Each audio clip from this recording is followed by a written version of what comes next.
بسم اللہ الرحمن الرحیم۔ اسٹوڈنٹس، آپ لوگوں نے اپنا حصہ نثر کا پہلا سبق مناقب عمر بن عبدالعزیز کو پڑھا، اور اس میں آپ کو یہ سارے جو باتیں خاص ان کی شخصیت کی، ان کی سیرت کی تھیں، وہ میں نے آپ کو بتائیں۔ جیسے خلافت بنو امیہ کے وہ 8ویں فرمانروا تھے، 40 سالہ عمر میں 2.5 سالہ ان کا دور خلافت ہے، اور مذہب کی یعنی اسلامی تعلیمات کی مجسم اور عملی تفسیر آپ کی والدہ جو تھیں وہ حضرت عمر فاروق کی پوتی تھیں، اور بہت ہی ناز و نعم کے ماحول میں انہوں نے پرورش پائی، اور خلافت سے رضاکارانہ طور پر دستبرداری اور پھر قبولیت سلطنت بنو امیہ کا سنہری دور۔ سبق کے تعارف میں اگر ہم چلے جائیں تو انہوں نے سلاطین بنو امیہ نے جو لوگوں کی چھینی گئی جاگیروں کا اوپر اپنا تسلط قائم کیا ہوا تھا، عمر بن عبدالعزیز نے ان کی واپسی کو یقینی بنایا،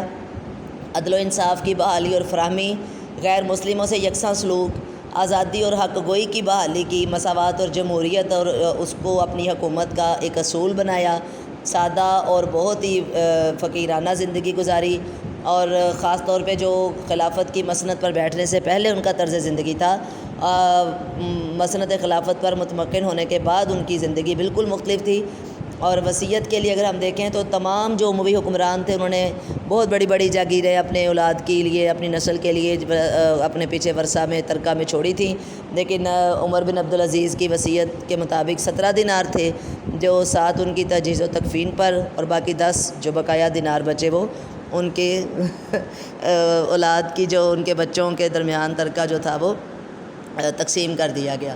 تو اسی طرح آپ کے پاس سبق کے اہم نکات ہیں،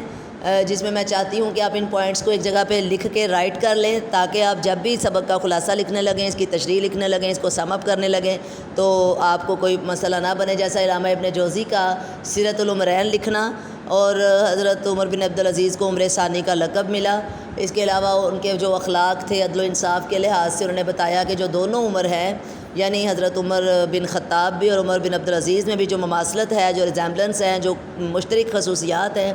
وہ آپ نے جو ہے وہ رائٹ کرنی ہے۔ اس کے علاوہ سابق خلیفہ جو ولید بن عبد الملک تھے، ان کے پہلے جو بیٹے عباس ہیں، ان سے زمینیں چھین کر انہیں حمص کے عیسائی کو واپس دلائیں گے، ان کا ایک بہت بڑا کارنامہ ہے۔ لوگوں سے زبردستی زمینیں چھین کر سلاطین بنو امیہ نے اس پر جو ناجائز قبضہ کیا ہوا تھا وہ ختم کیا۔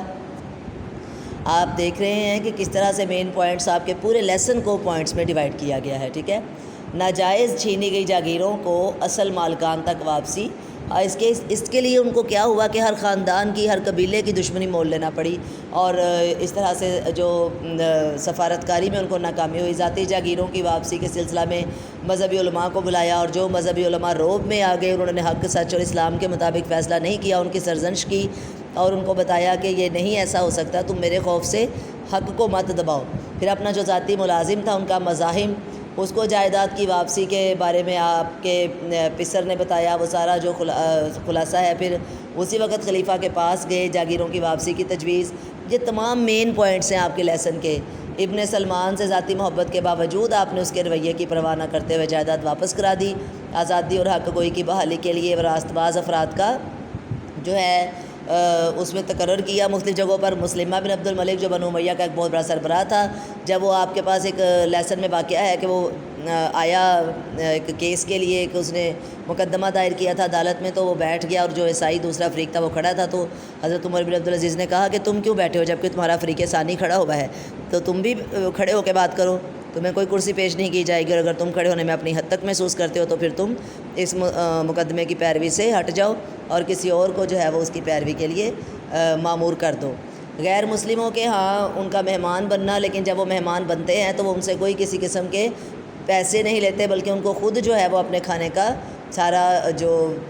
معاوضہ ہے وہ ادا کرتے ہیں۔ پھر اپنے مقبرے کے لیے ایک عیسائی سے زمین خریدی، اس نے کہا کہ نہیں، میں آپ کو بغیر معاوضہ کے ہی یہ زمین دینے کو تیار ہوں، لیکن آپ نے کہا کہ نہیں، میں اپنے مرکز کو غصب شدہ جگہ پر نہیں بنانا چاہتا، بلکہ میں پہلے اس کی قیمت ادا کروں گا اور پھر وہاں پہ دفنوں گا۔ یہ بہت ہی مین پوائنٹس آپ نے جو ہیں وہ دیکھے، کہ آپ نے وہ مسجد میں جب گئے ہیں تو ایک طرز زندگی کی سادگی ہے نا، کہ عام لوگوں سے میل جل ان کا کیسا ہے، کہ جیسے مسجد میں ایک شخص نے گستاخی کی، آپ کے سپاہیوں نے جب دیکھا، اس نے آپ کو پہچانا نہیں تھا اور کہا کہ کیا تم اندھے ہو، تو ٹھوکر لگی جب اسے آپ کے پاؤں سے، تو سپاہیوں نے اس کو سزا دینا چاہیے، لیکن آپ نے منع فرما دیا کہ نہیں، ایسی کوئی ضرورت نہیں، اس کو اس نے کیا کیا، اور پھر اینڈ تک اگر ہم آ جائیں تو ان کی وصیت، ان کا یعنی ایک ان کا طرز زندگی ایک مکمل اسلامی طرز زندگی تھا، اور ہر لحاظ سے انہوں نے اسلامی تعلیمات کا احیاء کیا، اثر نو ان کو زندہ کیا۔ تو ان تمام پوائنٹس پر مبنی آپ نے خلاصہ تحریر کرنا ہے، اپنے لیسن میں سے ان تمام پوائنٹس کو ملا کے خلاصہ بنانا ہے۔